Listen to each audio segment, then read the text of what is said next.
Okay, so this video is made for instructional purposes of where the Upperman Middle School Disc Golf Course and Upperman High School Disc Golf Course may be placed. In the video, Braden and Jackson are doing the playing, I'm doing the videoing. This is a hole that we hope you will allow, but we're not sure if you'll allow us to tee off of the U in front of Upperman. There are 10 total holes in this course, and placement can be moved on several of them. If y'all don't like them, just inform us of where to move them. The holes range from 110 to 15 feet to maybe 225. We avoided using the area behind the track, between the tree line and the track, and right behind the football field stadium seats, just because we figured when the kids are playing behind the football stadium seats during football season, the baskets would be destroyed or bent.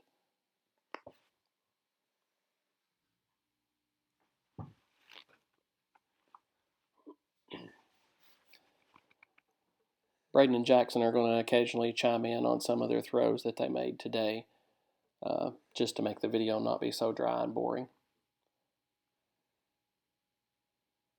This would be hole 2, uphill toward the corner of the 5th and 7th grade parking lot. We're guessing 175 feet. Actually, right at 200. I threw a really good shot there. Here I'm throwing my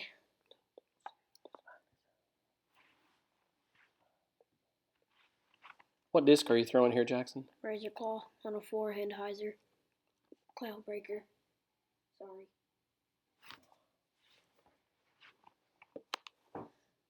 Here I am from about 20 feet. We do hope to play all asphalt as OB, even though we are teeing off from the asphalt to eliminate having the need for concrete tee pads in case any of the baskets or the disc golf course itself had to be moved. This would be hole 3. It is going back across both lanes of traffic between the school campuses. The basket is behind the smaller trees there.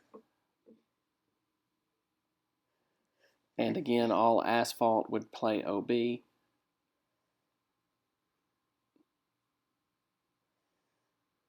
This hole is probably 175 to 200 feet.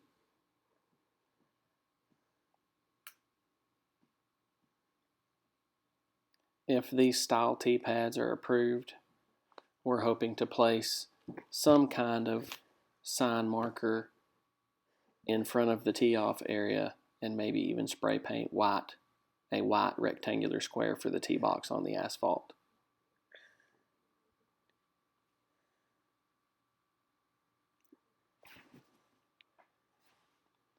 Made my 25-footer. That would be for birdie. Here's my putt for about 30. And Jackson made that putt for birdie. So this hole is about 110, I'd say. I threw a pretty good shot, almost got a hole-in-one or ace, whatever. This hole would be the shortest hole, going back toward the entrance of the Upperman High School building. Again, the asphalt behind the basket would play out of bounds. The trees would offer an obstacle to have to go around. Here I am, made a big putt for my birdie. Birdie. Lots of birdies in this round for these two boys. This hole will play out in front of Upperman if allowed to be a hole. It would have to go around the saplings right there in view, or over them if you have a big enough arm. Don't really feel like the road would come into play behind the basket where that basket is placed right now, unless somebody just used the exact wrong disc. Or to the right of the basket. I threw a really good shot.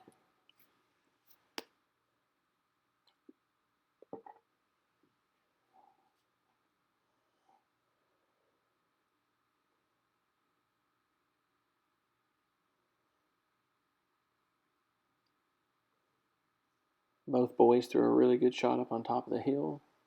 Here I am from about 20 feet. And I made my putt. The next hole would go toward the western entrance of the Upperman High School campus. Up the hill in between some of the trees, as we were walking, we noticed it made a natural tunnel or a natural chute up through there. This hole would probably be 140 to 150. What'd you throw there, Braden? A link. As I was standing on this tee box, I noticed that it would require either a backhand or for a forehand player, it would also allow that.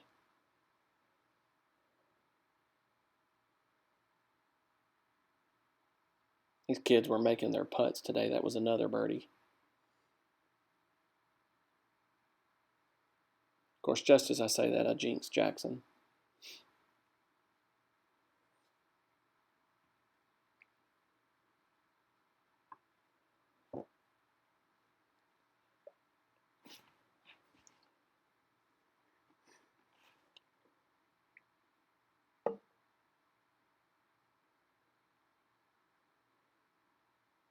And yes, there's a camera fail.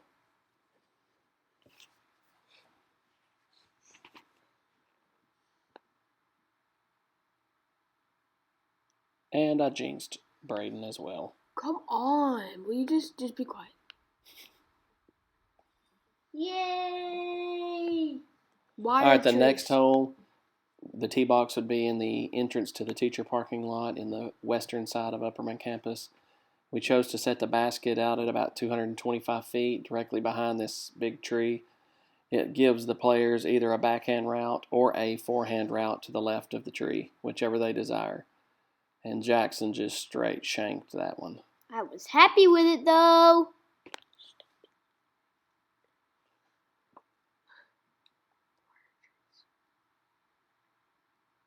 And this is what I do think a lot of people will wind up doing, trying to throw hard and get to the basket. They'll wind up pulling their disc a little high and going through the trees like Braden did. Okay. But with the power that he has, he powered on out and still had a birdie putt. Why are trees? That's a question. Here I am from about 30 to 40 to 50 feet.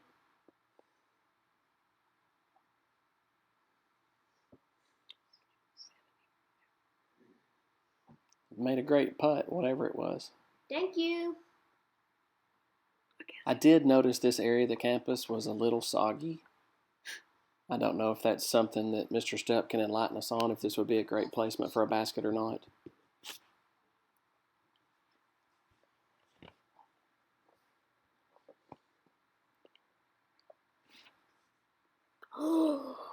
He misses his tap in because he was not paying attention and he just threw it. Yeah. Why does he go back? Because I told him to go back and take every putt serious. Yeah. The next hole would be, I think, where Mr. Pirtle was explaining that a rappelling tower from Junior ROTC may go next. So we chose to still place a basket here in case this was not the location for that tower, because it does make a great location for a hole. I threw a good shot. Yeah, Braden did throw a very good shot. Again, this basket can definitely be moved to somewhere else if needed. And this area to the right of that basket was excessively soggy. It was like it just rained.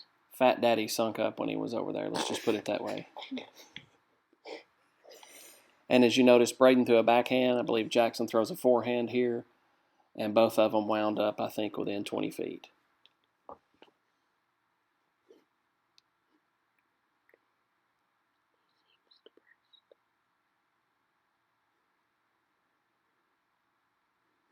I got like a a 20, no, maybe 35, not 20, sorry. I don't know if I made this one.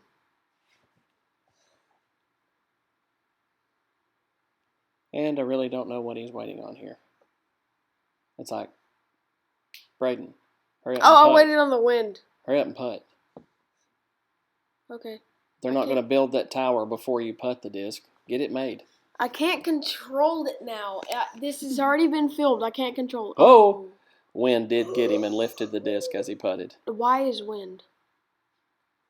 Here I am from about 30 feet. And I hit the tree. I thought you made that. You hit the tree. Braden did make his 15-footer there. So I got a par, and I'm a statue. And Braden is not farting at this point. We were going to make a hole that started there on the western end of the track near the tree line and run the length of the baseball got in the way. Run the length of the track to make a very long hole of about 400 feet. But this was the snow day that we were out on that Friday. Baseball came over to the center of the track, and we didn't want to interrupt them at all. So then we just walked on to the next hole, shortest in front of the football concession stand area by the. I put this one right under the basket. He sure did. Very great shot. This would be just to the eastern side of the trades house that's being built. If it was any closer, I could have hit my head on the bottom of it. I threw a willy. He shanked this one bad, and you can tell by his behavior. He is not happy with that. And then he compounds his problem by throwing it up in the air, and the wind took it OB into the road. Out of bounds, if you don't know what OB means. Mr. Stepp used to play Braden. Oops. And again, for some reason, Braden was taking forever to putt. Last hole. This is the 10th of the holes. This would come back diagonal in front of the 6th, 8th grade area toward the front of the campus to make a circular path for the course. This is the shortest hole in the course at like 85 feet. Or maybe not 85. Right at 100, if not 95. He only got... So... we both put our first shots really close. He didn't mean, or I zoomed in on the basket and he thought it wasn't videoing already, but it was. So we'll be putting from our first shots, not what you saw on our first ones. Yeah, again, that was a dad camera fail. As you can see, my white one's right by the basket.